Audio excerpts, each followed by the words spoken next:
Hey AP Calculus students, welcome back. Today we're looking at 7.4, exponential growth and decay.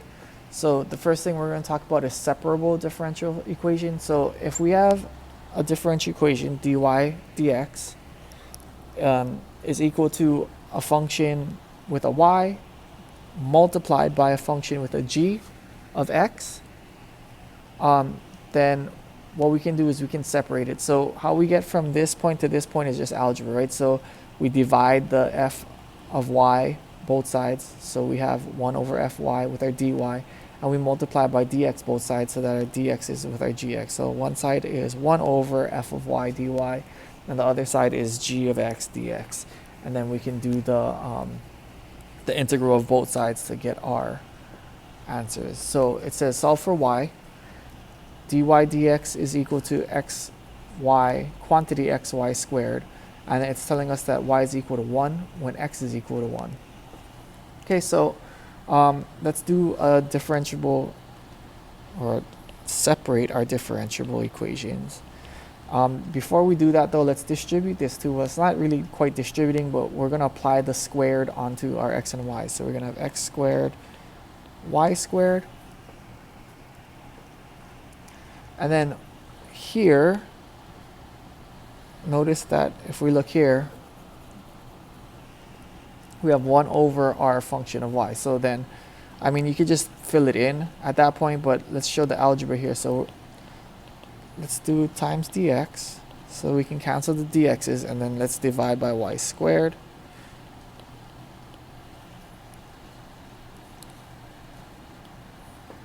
So then we have 1 over y squared dy equals x squared dx. Okay, at this point we're going to integrate both sides. So let's rewrite this y squared as y to the negative 2.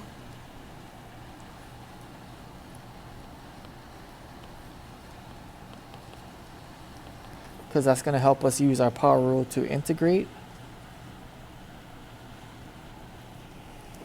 Alright, so the power rule here is we're going to get y to the negative 1 over negative 1 is equal to 2x. And then we should say plus c at that point. Okay, so if we simplify this, we get 1 over y negative equals 2x plus c.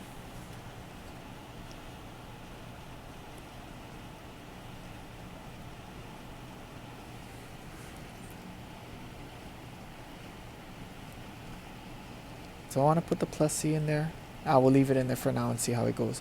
Okay, so now at this point, negative 1 over y equals 2y plus c. We are trying to solve this for y. I guess we could take out the c and put it in the end. I don't think it makes much of a difference. It just helps us to solve if we don't have the c. So there's two things you could do here. And one thing would be just to flip the y over and then also flip the 2x over. So yeah, let's just show the algebra here just to not confuse you guys. So we're going to multiply by negative y to both sides. But at the same time, we're going to divide by 2x. So the negative y's cancel out. So we have 1 over 2x equals the 2x's cancel out here. We just have negative y. In fact, we could have just left the negative y there, or the negative sign there. So then 1 over 2x equals y negative, right? And then we could say plus c. And it's saying that when we plug in 1 for x, we get 1 for y. So then we can solve for our c, right? So, sorry, I'm running out of room here. I'm going to plug in, so I have c minus 1/2 equals 1.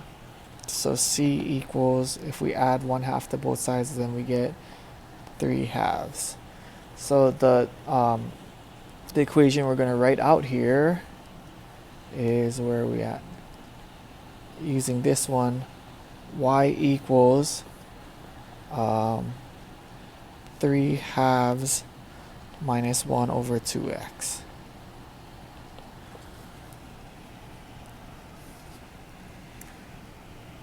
Okay, so a little bit of work involved, but once you understand that you can separate them, that's the big idea. You can separate the dy and the dx as long as we have an x function times a y function.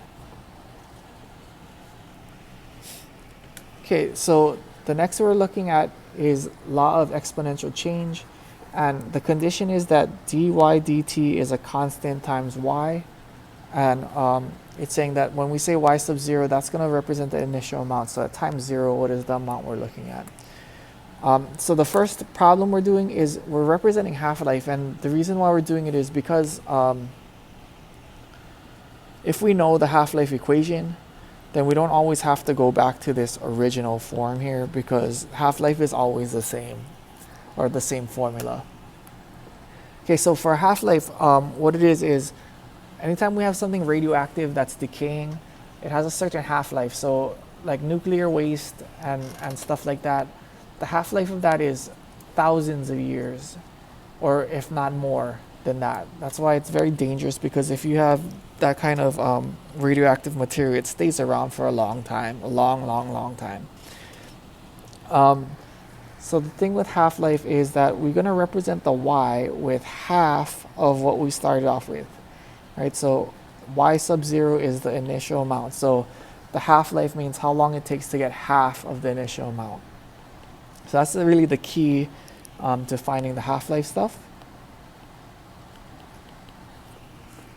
Okay, so if we start solving this, we notice that the y sub 0s are gone. Right, so we have 1/2 equals e to the kt.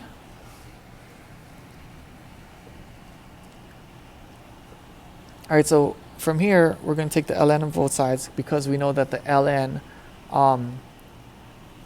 of e cancels it out. So here, the ln e cancels out. We have kt, and then we have ln 1/2. Right, and we're trying to find the time. The half-life is the amount of time it takes to half, so we just divide by k. Okay, so here, the half-life is ln 1/2 divided by k. Now, in the book, they use a different form. Let me just check it. I believe it's ln 2 over k.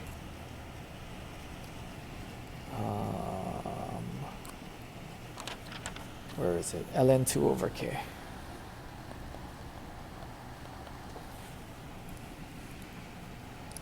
And I believe they get there using the same idea. Oh, I see. So this should be a negative here. And it's only negative because it's decreasing. It's decaying. So the rate, the k, would be negative here. And because we have a negative k here, they're using the rules of logs and stuff like that to get from this point to that point. Okay, so this is the easiest way to do half-life. So whenever it's asking us half-life, identify the k and divide ln 2 by that, and you should be good. Okay, so for this one, it says carbon-14 has a half-life of 5,700 years. Find the age of a sample with 10% decay. Now, this one's a little bit different because it's not asking us to find the half-life, right? It's asking us to find the age of something with 10% decay. All right, so let's set this up. So instead of saying half, right, we're going to say that, well, in fact, let's do half first, right? So let's find the half-life.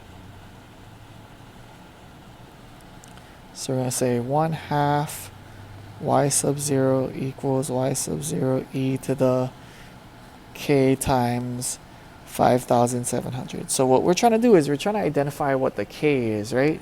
Because once we find the k, then we can determine the rest of this pretty easily. So we're going to take out the y sub 0s, and we have 1/2 equals e to the 5,700 k. right? And then we're going to ln both sides. 5700k equals ln 1/2. So if we're trying to get the k here, or we could actually have done it from the other one, but okay, we did it this way, it's fine.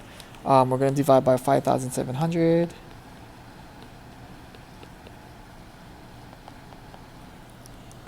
Okay, so ln2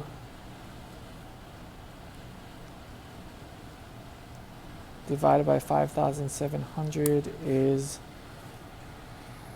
1.216 times 10 to the negative fourth power. So we're going to use that k in order for us to solve for our 10%.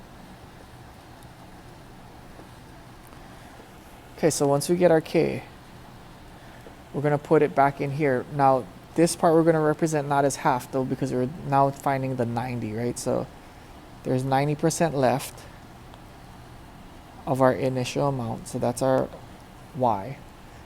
Equals y sub 0 e k to the t.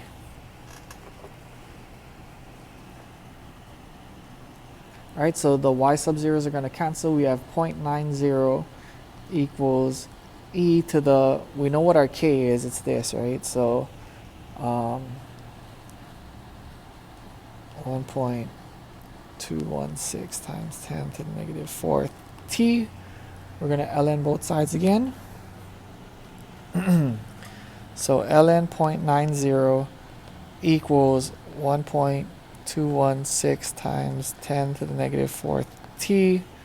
And then we're just going to divide by this thing, 1.216 times 10 to the negative fourth. 216.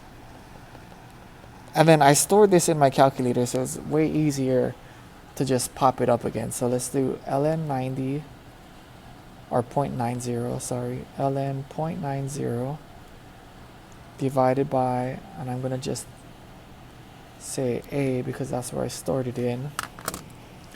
And I have a negative here, but I don't think that matters. It should come out to 866 years.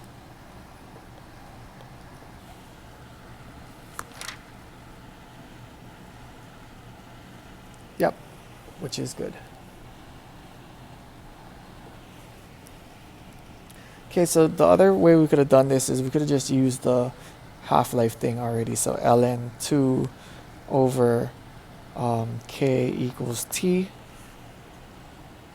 Right, and because we're solving for k, we're going to divide by t and times by, multiply by k.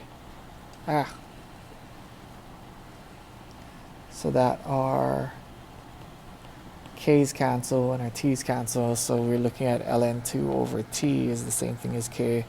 And then we just plug in our t, right? ln 2 over 5700, which is the same thing as we ended up with over here.